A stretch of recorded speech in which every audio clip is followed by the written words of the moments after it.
Oh boy, you are thinking about getting into film photography and you don't know where to begin. Well, that's where everyone starts. There are so many different types of cameras. They do things just a little bit differently. It can be expensive and you don't want to mess up. Well, I am here to help. This is a complete guide to all the different types of cameras available to you, what they all do, my recommendations with budget in mind. Let's get started.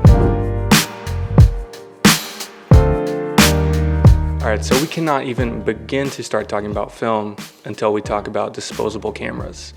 I bet your 5th birthday party was shot on this, t-ball games, soccer games, what have you. And I'm willing to bet that some of your favorite memories have been shot on one of these. And the cool thing is these are still around pretty much everywhere. Walgreens, Rite Aid, stores like that. Amazon is a great place to get these. So if you're wanting that film experience, but you're just too intimidated by more manual cameras, then this is a great place to start. No real recommendation on these. They're kind of just all the same. Fuji has slightly different colors than Kodak, and it's kind of up to your preferences. So I say go grab a disposable and start shooting in the moment. So one step up from disposable cameras are point and shoots. Now, point and shoots are probably one of my favorite ways of shooting film. The reason being is they're just as portable as a disposable camera, but they have nice modern lenses and they have way better build quality. So if you want something to be your daily driver and capture those everyday moments and you want them to be high quality, then point and shoot might be the way to go. I have 2 recommendations when it comes to point and shoots. The first being for someone who wants to capture parties or friends or traveling or kids and doesn't want camera settings getting in the way. The perfect option for that is an Olympus STYLUS. This is an amazing camera and there are many different variations and I don't think you can go wrong with them. There are versions like this guy, the Olympus STYLUS 120. This is a zoom lens camera. And then there are versions like the Olympus STYLUS 80 with a fixed lens. So it's kind of just up to preference on that. Now, if you want something that gives you a little bit more control, I think a really good option for that would be this, an Olympus XA. This guy is a little bit different. You have a lot more control over your camera. You have to manual focus and you set the aperture. Now, there's pros and cons with this. The pros being, you're not relying on decades old technology to get the camera settings right. You have full control over that. The cons being it's a slower shooting experience. So if you're kind of more of a pro or you really have been into photography for a while and you have a great understanding of the exposure triangle, I would say this would be a great option for you. We are officially diving into the world of more professional level cameras with the next category, 35mm cameras. This is a big step because most of these allow you to take off the lens. And this is a big deal because in film, unlike digital cameras where the sensor has a really big impact on your image quality, with film you don't really get that. It just kind of is what it is and you're not going to get too much more resolution out of different film stocks. Now this means that whatever lens you choose has that much more importance over the look and feel of your photo and the final image quality. And I think that's the first pro when it comes to 35mm cameras is the image quality is super good on most of these. And on top of that, it's still portable and it's still relatively travel friendly.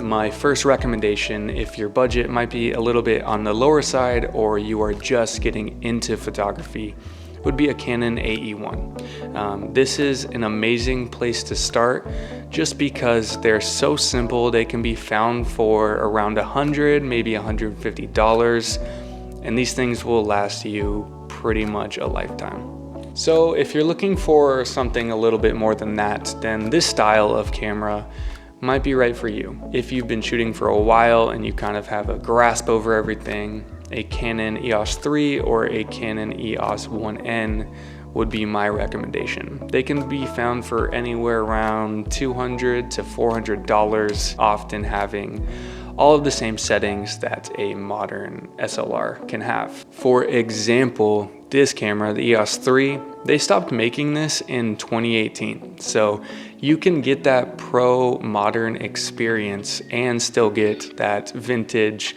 nostalgic film feel, which I think is pretty cool.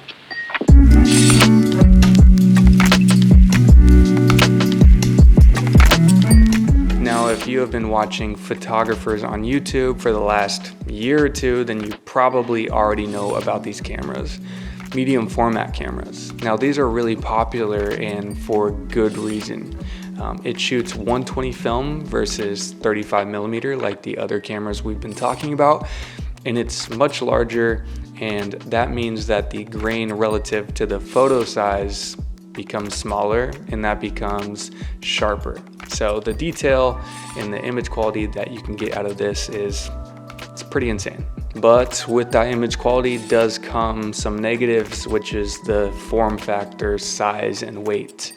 It would be safe to say that this camera is not exactly travel friendly. Now, you can, and I have some rings here to put a neck strap on it, and it's possible, but it's just not gonna be like the most enjoyable experience walking around shooting one of these.